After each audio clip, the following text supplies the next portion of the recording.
got this really fantastic photo of you with Rick Hansen. Can I put it in the paper? I'm like, well, yeah, sure. Why are you phoning me? You've taken my photo before. You've never phoned me. And he's like, but Caprice, you're crying in the photo. I'm like, so whatever. Like, yeah, just do what you got to do. Go ahead. And the next morning, my teacher comes up to me at the school and he hands me the newspaper, and I'm all across the whole top front page of the Lethbridge Herald is my picture of me and Frick Hansen, and I'm just bawling my eye, and it was just, I was so embarrassed. And then of course now it's one of my biggest treasures, that photograph, because it's just such a significant moment in my life, and that really is the moment that changed everything for me. And I knew then that I could definitely, just because I was in a wheelchair didn't mean that I couldn't do anything I wanted.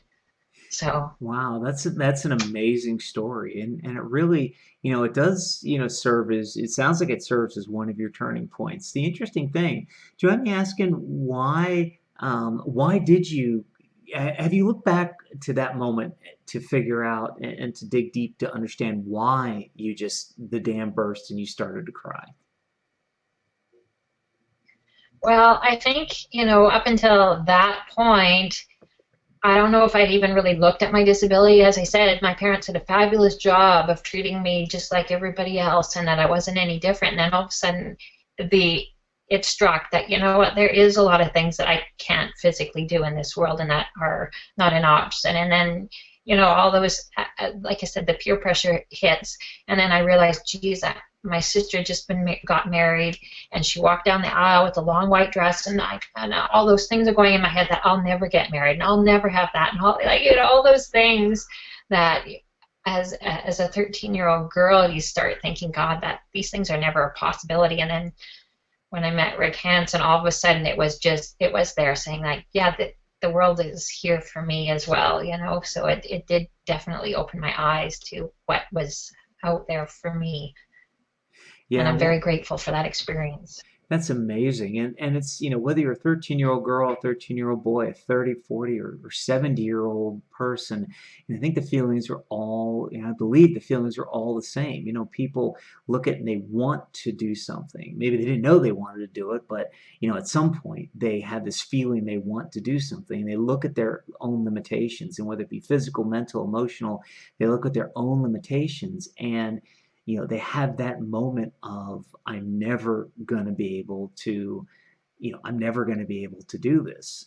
So the question then for you is, okay, so you looked at Yeah. Rick and you said, okay, it's a possibility. Was it just that one moment? Was Yeah. it that easy in your brain to say, okay, I can put all these feelings aside? Or was it, okay, I see him, I know it's a possibility, but I still worry about it, and I still am not sure it's going to happen. And, did the feeling continue, or was it literally that one moment, boom, okay, I know everything is possible? Well, I think it was a process for sure, and that is a good point. Because and I grew up in a small town, so I had started school like when in kindergarten with a group of kids, and all the way to grade 9, I was with the same group of kids, and they had kind of seen me go from still walking when I was 5 to then going into a wheelchair and then having this back surgery and then being sick, and I was off school for almost a year, and I was in pain and all these things, and then, like I said, I was in that dark place where I had the chip on my shoulder and the world owed me kind of thing, and I wasn't the happy-go-lucky person that I was. And so these kids that I went to school with had seen me all through that. And then once I hit high school, which was grade 10, I went to the school in our small town, and of course it was on 2 floors. And they were supposed to have put in an elevator for me. They knew I was coming and everything. And then when I got there was no elevator. So I wound up having to go to school in the next town, which was a city.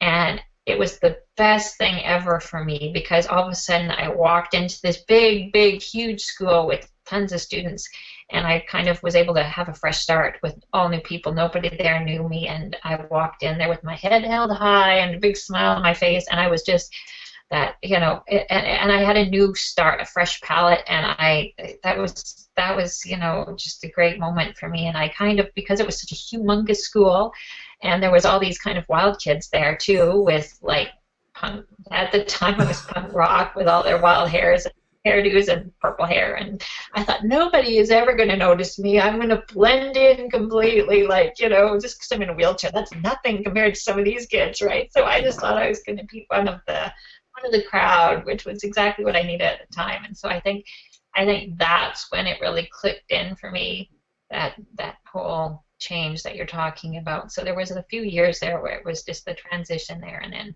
I got my fresh start. So that was a big help for me. That's amazing. Now, the one question is because I grew up in a small town as well.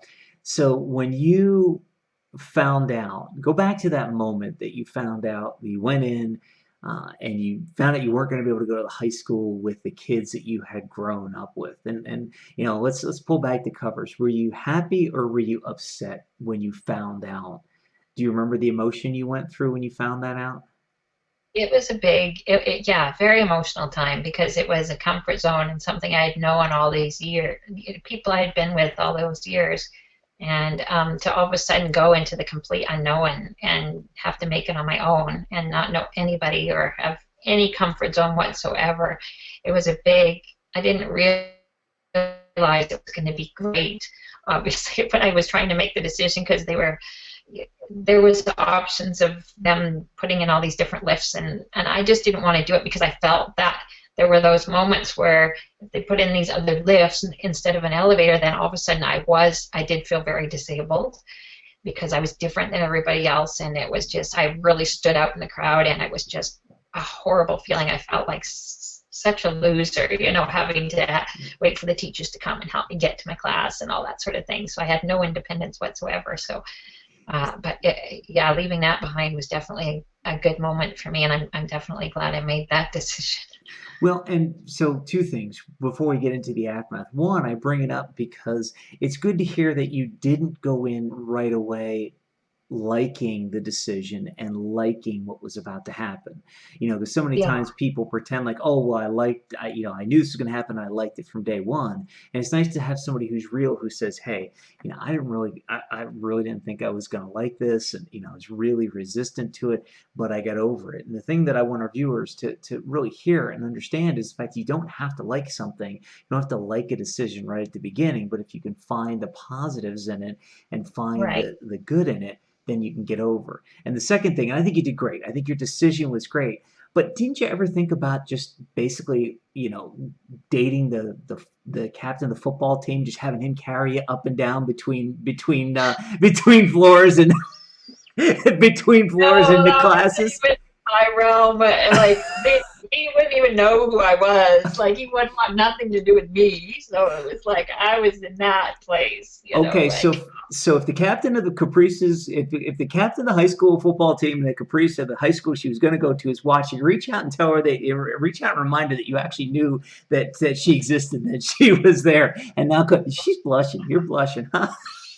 Oh, this is great. This is great TV, folks. So now that we've There talked you about the turning point, and I've embarrassed the living daylights out of Caprice because go. I think we should go ahead and get into the aftermath because raise your hand if you could use more clients. Now keep those hands up if you know that the best, most efficient, most effective way to attract your ideal client is to create great client attracting content that connects with your ideal client and makes it easier for you to convert them into paying clients. Now, whether you have your hands up or have your hands down, I invite you to join me on the Create, Connect, and Convert Online Summit. It's where I and other people who are real-world practitioners of creating great client-attracting content are going to share our secrets with you. The summit is online. It runs Wednesday, April 13th through Saturday, April 23rd. You need to go out to the web address on your screen at this point, register to reserve your seat. And remember, you want to join us on the Create, Connect, and Convert Online Summit because creating content is how you spread your message, reach more people, and make a bigger difference. To watch the rest of this epic episode now, click on the link below the video. Do it now, you'll be glad you did. Are you still here? What are you waiting for? Watch the rest of this epic episode now by clicking on the link below the video.